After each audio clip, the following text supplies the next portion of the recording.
आपल्या पार्टीच्या सिद्धांतामध्ये 3 गोष्टी महत्त्वाच्या आहेत. एक आहे राष्ट्रवाद, म्हणजे आम्हाला राष्ट्र सर्वोपरी आहे. हम दो चार रहे न रहे तेरा वैभव अमर रहे मा, असं म्हणत आपण सगळेजण आपल्या मातृभूमीवर, आपल्या राष्ट्रावर आपण सर्वोपरी प्रेम करतो.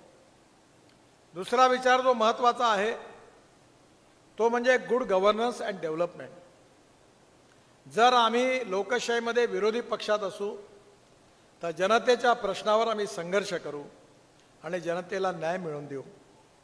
पण जर आम्ही सत्तेमध्ये असू तर तळागाळातला जो शेवटचा माणूस सामाजिक, आर्थिक, शैक्षणिक दृष्टीने मागासलेला आहे त्या माणसाचा विकास करण्याचा आम्ही प्रयत्न करू by good governance and development.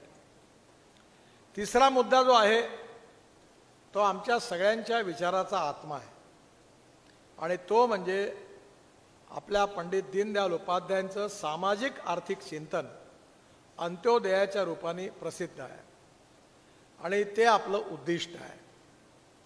या समाजातला तळागाळातला शोषित पीडित माणूस, दलित माणूस, शोषित माणूस, पीडित माणूस, ज्याला राहायला घर नाही आहे, ज्याला खायला अन्न नाही आहे, ज्याच्या शरीरावर कपडा नाही आहे, त्या दरिद्र नारायणाला आपण परमेश्वर मानू आणि त्याची निरंतर सेवा करत राहू आणि ज्या दिवशी त्याला रोटी, कपडा आणि मकान मिळेल त्या दिवशी आम्ही आपलं कार्य पूर्ण झालं असं समजू.